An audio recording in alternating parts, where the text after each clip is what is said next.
Alan Grayson had a reputation that spread across New York like wildfire. Successful, ruthless, and untouchable.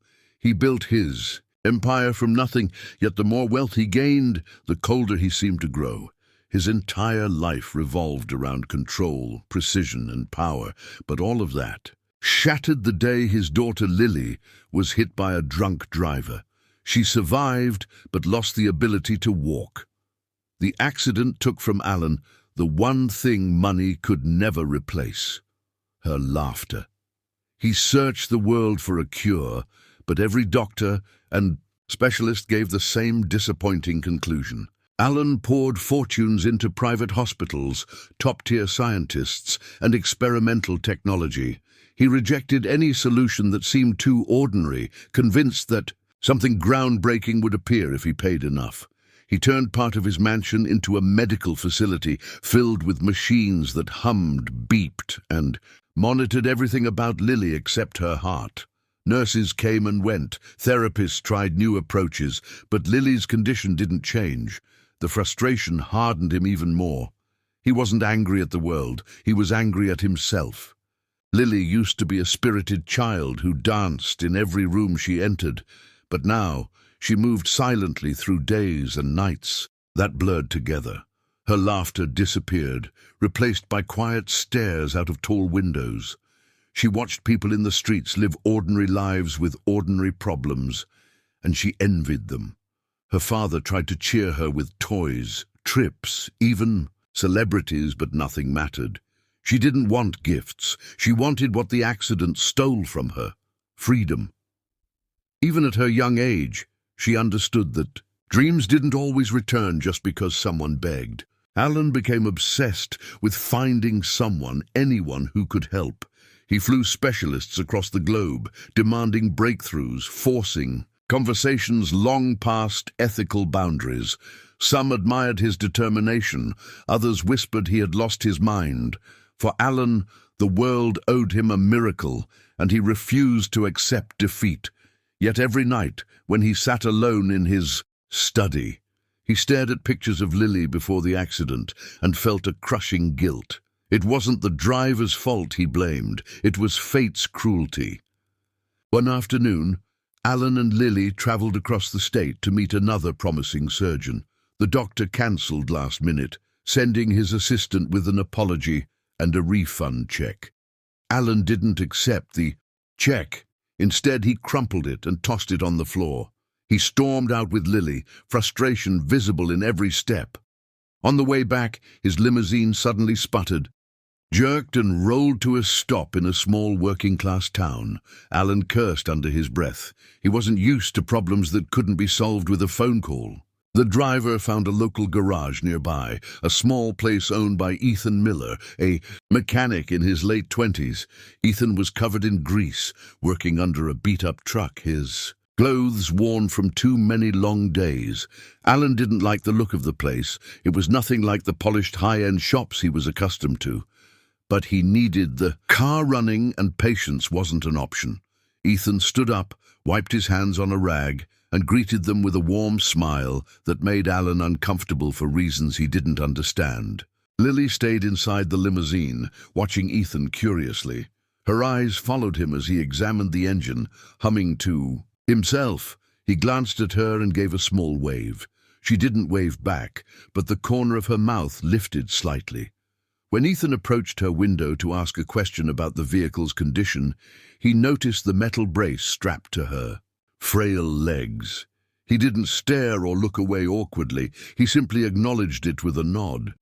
There was a softness in his eyes, the kind that made people feel seen, not pitied. When Ethan returned to working on the engine, Alan stood outside, checking his watch repeatedly, irritated by every passing minute. The silence was broken when Ethan glanced at the medical device again and asked casually, "What happened to your daughter?" Alan gave a cold, scripted explanation he had repeated hundreds of times. Ethan listened without interruption, not as someone seeking gossip, but as a man who actually cared. When Alan finished, Ethan said quietly, "That must have been hard for both of you." Alan didn't know how to respond. Sympathy felt unfamiliar and uncomfortable. After working for a while, Ethan mentioned, almost hesitantly, "That brace she's wearing, it's misaligned. Looks like someone installed a faulty joint. That could be making things worse." Alan snapped, "It cost more than your entire property. It's state-of-the-art." Ethan didn't flinch. He simply replied, "Expensive doesn't equal perfect." Alan stared at him, offended but intrigued. Ethan added, "If you want, I can take a look at it. I might be able to fix it." Alan laughed bitterly, convinced the young mechanic had no idea what he was talking about. Ethan didn't argue. He simply said, "I used to study biomedical engineering, had to drop out when my mom got sick. Fixing machines is easier than fixing people, but sometimes they're not that different." Alan didn't trust him, but Lily, hearing every word, whispered, "Let him try." For the first time in a long time, she sounded hopeful. Alan hesitated, torn between pride and desperation. He finally nodded, but with a warning tone, "If you damage it, you'll be responsible." Ethan placed a gentle hand over his heart and said, "I'll treat it like it's mine." Ethan brought the brace into his small garage, placing it on a scarred wooden workbench crowded with old tools, scrap metal, and half-finished projects. It was nothing like the sterile laboratories and high-tech environments where specialists worked. His place smelled of engine oil and rust, yet there was a strange warmth in the chaos. As he examined the device, he realized it wasn't poorly designed, just incomplete. Someone had built something impressive but rushed, ignoring the tiny mechanical conflicts that could prevent movement. The difference between advanced and functional had never mattered to the designer, only the price tag. He sketched rough diagrams on torn paper, making notes about torque, weight distribution, and angular resistance. He remembered late nights in college, building robotic exoskeletons for competitions. His professors used to say he had a mind built for innovation, capable of solving problems others overlooked. But life didn't care about potential. When his mother got sick, Ethan had two choices: continue chasing dreams or take care of the only person who ever believed in him. He chose family, even if it meant sacrificing his future. Now this brace felt like unfinished business. While Alan paced outside, restless and skeptical, Lily sat quietly in the garage, watching Ethan work. She had never seen someone treat her brace like more than a medical object. Specialists explained things with cold precision, but Ethan described each adjustment like it had personality, something stubborn, something sensitive, something brave. His approach made Lily feel like she wasn't broken machinery. She was a human being worthy of patience. She asked him softly, "Do you really think you can fix it?" Ethan smiled and replied, "I don't know, but I'm going to try like hell." Hours passed. Ethan dismantled, rewired, and reconstructed every joint. He repurposed parts from old wheelchairs, bicycles, and even lawn equipment. It wasn't glamorous, but it was resourceful. He welded with careful precision, despite his shaking hands. His shirt was drenched in sweat, grease streaked across his skin. Lily tried to stay awake, but exhaustion took over, and she fell asleep in a chair. Nearby, Ethan occasionally glanced at her, reminding himself why he couldn't stop. It wasn't about impressing a billionaire. It was about helping a kid who deserved more than suffering. Alan checked his watch for the 10th time. Frustrated by the slow progress, he couldn't understand why someone without a medical degree was spending so much effort on something every expert had declared hopeless. His entire life had been spent solving problems through brute force, money, power, influence. People either obeyed or disappeared. But here was a man with nothing, acting with more dedication than anyone Alan had ever paid. That contradiction gnawed at him. Was compassion something he had lost? Or had he never possessed it to begin with? By dawn, Ethan tightened the final bolt and wiped his hands, trembling from exhaustion. The finished brace looked similar to before, but every joint felt fluid, responsive, alive. He gently shook Lily awake. She blinked groggily, unsure where she was. Ethan crouched beside her and said, "Ready to test it?" Lily hesitated. Fear and excitement tangled inside her. She had spent years trapped between hope and disappointment. Every attempt to walk felt like a betrayal when she inevitably fell. She stared at the brace like it was both salvation and threat. Ethan carefully fastened the brace onto her leg, checking alignment and pressure points. Lily gripped the armrest of the chair with trembling hands. Ethan didn't rush her. He simply said, "One slow step. I've got you." Lily pushed herself up, expecting the familiar collapse, but her legs held firm. Her breath caught in her throat. She shifted her weight, experimenting, cautiously. When she lifted her foot, it moved, hesitant but controlled. Tears filled her eyes before she even realized she was crying. She had forgotten what it felt, like to stand without pain dominating every second. Alan watched, stunned into silence. For years, his life had been defined by frustration, medical jargon, and empty promises. But in this tiny garage, surrounded by junk, a poor mechanic had achieved what the world's best minds could not. Lily took a shaky step forward, then another. She wasn't walking perfectly, but she was walking, triumphantly, defiantly, beautifully. Alan's chest tightened, emotions warring inside him. Gratitude, humility, shame. He realized in that instant that all his money hadn't bought happiness. It had bought desperation. But happiness required something else entirely, human connection. Lily wrapped her arms around Ethan and sobbed uncontrollably. "Thank you," she whispered between breaths. "Thank you." Ethan held her gently, overwhelmed by emotion he had tried to bury for years. He looked at Alan, expecting anger or disbelief, but instead he saw a broken man trying to rebuild himself the same way Ethan rebuilt the brace. Alan whispered, voice cracking, "I don't know how to repay you." Ethan shook his head. "I didn't do it for repayment. I did it because she deserves a chance at life." For the first time, Alan believed him. In the weeks that followed, Lily's progress stunned every doctor who had dismissed her. She moved with unsteady confidence, learning to trust her legs the way a child learns to trust a bicycle. Alan hired a small team of therapists to support her, but they worked alongside Ethan's invention, not over it. The brace Ethan built was crude in appearance, but brilliant in function. Specialists studied it with confusion, wondering how a broke mechanic had succeeded where corporations failed. Yet Ethan never claimed genius.